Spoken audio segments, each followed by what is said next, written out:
It is simply amazing how picking up one book, reading a book, and really understanding it and applying it to your own situation can literally change your whole life.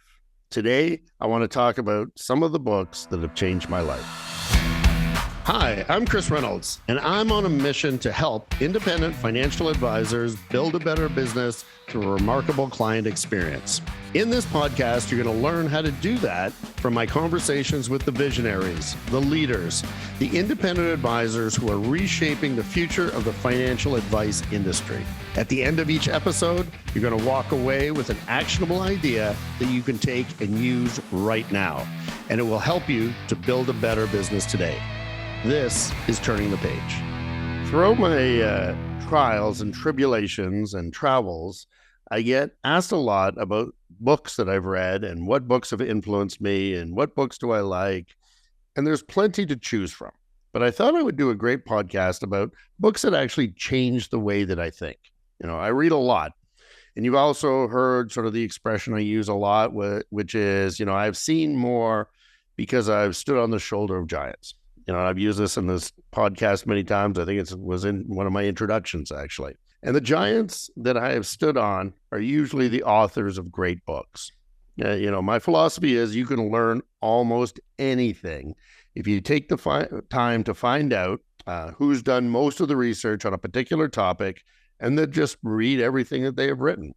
They will do all the work for you. I really got my love of reading from my mom. She's still 80 years old, a voracious reader, and she plows through at least 2 books every week. And that habit has, formed in myself. I probably at no one time don't have at least 2 or 3 books on the go at one time. So when somebody asks me, what's your favorite book? That's going to be very difficult. There's so many for so many reasons and so many different topics, and they're all great in their own way. So when I look back over my career, what I thought I'd do is try to pinpoint those few times where I finished a book, sat back, and thought, man, that really changed the way that I look at everything. That really changed my perspective on whether it's business, whether it's life. And that is what I thought I would share with everybody today. What are the books that really have had the most profound impact? And I'm going to start with the first one that I can distinctly remember changing my viewpoint on entrepreneurship. I was actually at a conference. I was in Orlando, Florida, and it was a big conference in the wealth management business, a couple thousand attendees. And I happened to walk into this session called The E-Myth. Now, this was a time when technology was just taking off. It was starting to raise its head in the financial business. And I actually went to this session thinking it was about e-commerce. I thought there was some way that you could sell wealth management using technology and the internet. So this is a topic I had great interest in, and I thought this was going to be a great thing to sit through. But as I sat down and started to listen to the speaker, it became very apparent he wasn't talking about e-commerce at all. He was talking about the difference between entrepreneurs and practitioners. He was talking about the E-myth, the entrepreneur myth, that people who start their own business started to be an entrepreneur.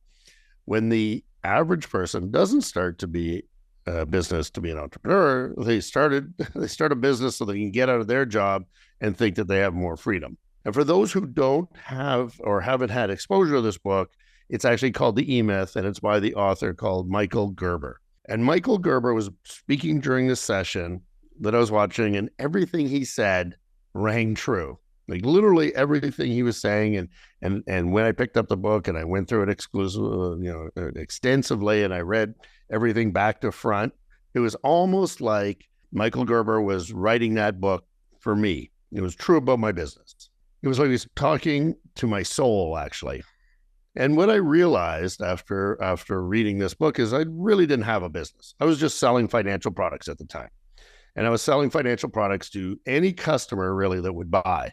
I didn't have a repeatable process in place that I could do over and over. I didn't have a specific customer I was trying to cater to. I didn't really have any team to help me build my business, and I was trying to do everything on my own. I thought I was actually saving money by doing everything on my own. And then, as I said, I read this book, read it cover to cover, then actually put it down for a little bit and read it again. To this date, I've probably read The E-Myth by Michael Gerber 9 times, and as recently as last year, because The E-Myth continues to go into detail about what the difference between being a practitioner and an entrepreneur. And I knew that my goal was to be an entrepreneur, not to be a practitioner, because at the time I was definitely in the practitioner category. From that book, I made dramatic changes in my business. I would focus on the customer. I would start with the customer and I would build around that customer repeatable, consistent experiences that would make them say, wow. And I would make it in a way that I didn't actually have to run it, that I could hire people, build a team around me who would run those processes on my behalf to give my customers an outstanding client experience. And from there, the business started to grow. And then the business started to grow and the business started to grow. And every time that we sort of went into stagnation, I would read this book again and I would go to the next phase. And I can tell you the impact on my career is profound. And I can tell you without the E-Myth, I'm not sure that IPC would have got to where it is today. It is a book that should be mandatory for all, especially people who are studying business, any form during in university or college. And in fact, everybody I ever meet who says that they're going to start their own business, the first thing I do is hand them a copy of The E-Myth by Michael Gerber. So if you haven't read it, highly recommend it. One of the books that literally changed my life and changed the way I think. The next book that really had a profound impact on my career was Good to Great by Jim Collins. Now, this was a book that was about taking your business to the next level. Now, again, Good to Great, I have read, I'm going to say at least 5 or 6 times. I have it on my iPad so that I can read it whenever I'm traveling. I have the audiobook so I can listen to it. I can take little different segments of it at different times, depending on where we're going to. And it is considered one of the business classics. And I can read it at a time when I felt the company was actually going a little stagnant, right? Business was doing rather well, but not as well as I thought we should be doing. And by reading the book, Good to Great, I quickly realized what the problem was. The problem was we were really good, but we weren't great. In other words, we were good at a whole lot of things within the business, but we hadn't taken the time to be great. And as the first line that goes through, and the one that sticks with me in Good to Great was, good is the enemy of great. Because a lot of business owners, a lot of entrepreneurs, and a lot of people in a lot of forms in life, good is good enough. But what separates the truly, truly outstanding companies is they don't let good get in their way. They are always striving for great. Good to Great really helped me look at the company from an objective point of view and ask, really, coming out of the words of Good to Great, what was our hedgehog? What were we really trying to be the best at? And what drives our economic engine? And to this day, when I mentor others, I always have them draw the 3 circles that come from Good to Great. And the 3 circles, if you don't know, is, what are you naturally good at? What can you be the best in the world at? What are you passionate about? What can you be the best in the world at? And what drives your economic engine? Right? And this goes for companies. This goes for individuals. So once again, what are you passionate about? What can you be the best of the world at? And what drives your economic engine? Because we can be passionate about something, that's great. We can be the best in the world at it, but if it actually doesn't drive an economic engine, that's called a hobby. So you don't want that. You want something that has a balance of all 3. And really, it allowed us and the team at a time that I had in place for the business to really sit back and ask ourselves, what are the 3 things? What makes us great in this business? And where can we focus all of our attention? And from this, we answered all those questions. We answered the question of, what are we passionate about? And what we are passionate about is helping advisors build a better business. It is a passion of ours. But what can we be the best at? Well, we can be the best at driving systems that help advisors build a better business. And what drives our economic engine? And that's assets under management, right? The more assets that we manage, the more we make. So these 3 things had to be in perfect sync. And that's all from the book, Good to Great. Now, there's also a whole bunch of other rules that I took from Good to Great. The other rule is, of course, get the right people on the bus. What that means is people need to share your passion. They have to understand your vision. And that's one of the first things that you have to do is have the right people who can drive the bus with you, who have the right vision, who have the right temperament, who have the right drive, because you can have the best business with the best strategy, but if you have a poor team, you're going to fail. But if you have a great team, even those other things will cease to be a problem because you'll get clarity very quickly. The other lesson you get from Good to Great, confront the brutal facts.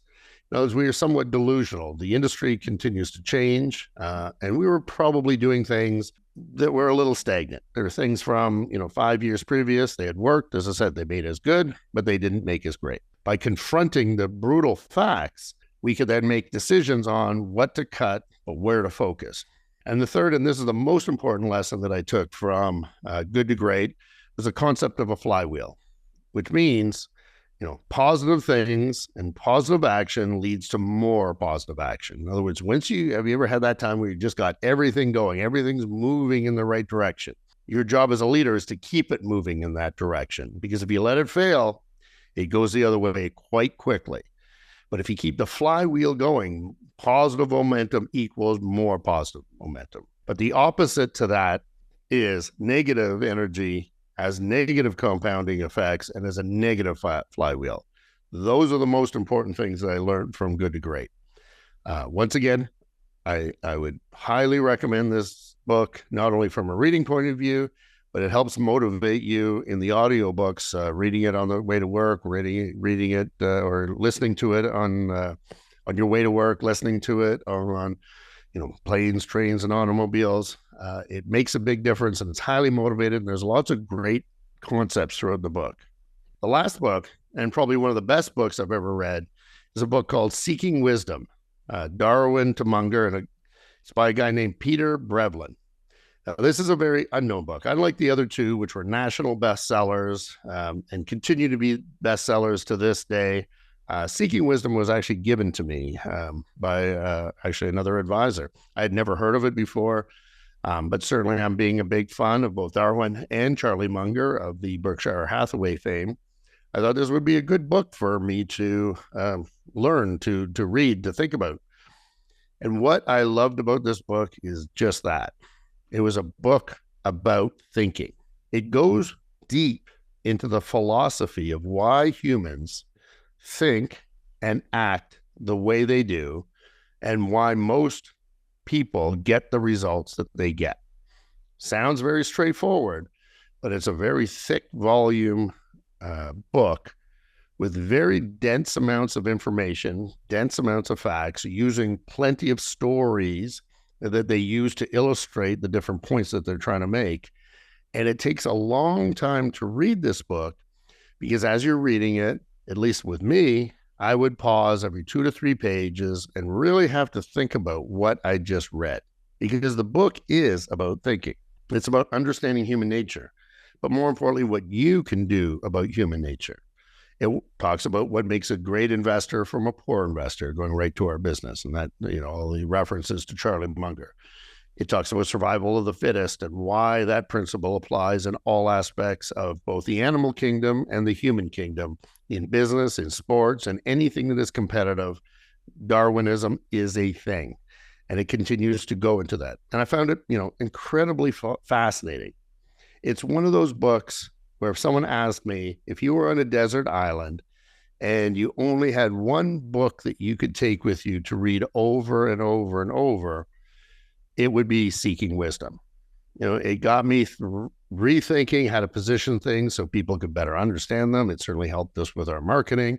It helped us understand how to manage with a team better. It really helped in all aspects of both my professional life and personal life.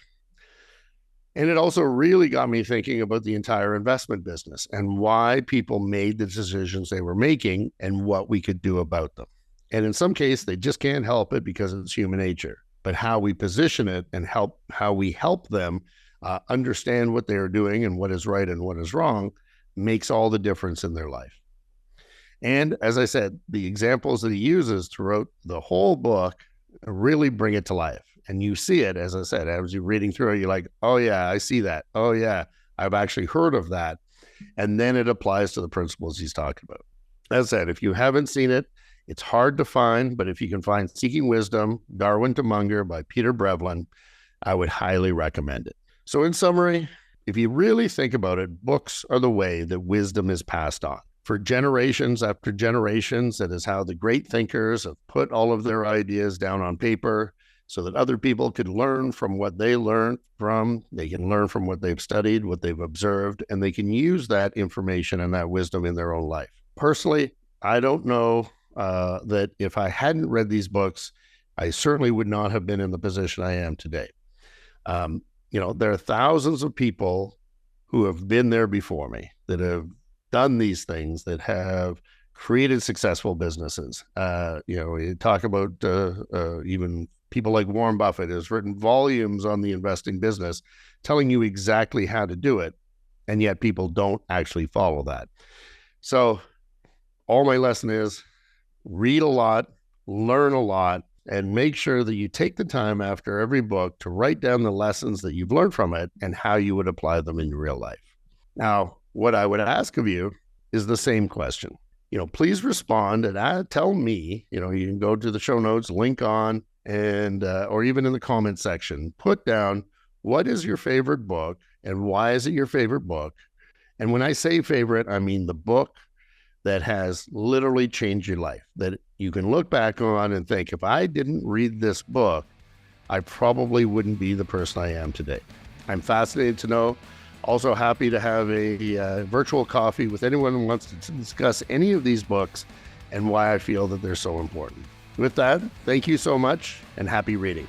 Thanks for joining me on Turning the Page. What did you learn from today's episode? If you follow me on LinkedIn, please drop me a comment there. I'd love to chat with you about it over a virtual coffee. Send me a message on LinkedIn, or you can do so at our website. The link's in the show notes. I'm Chris Reynolds, and until next time.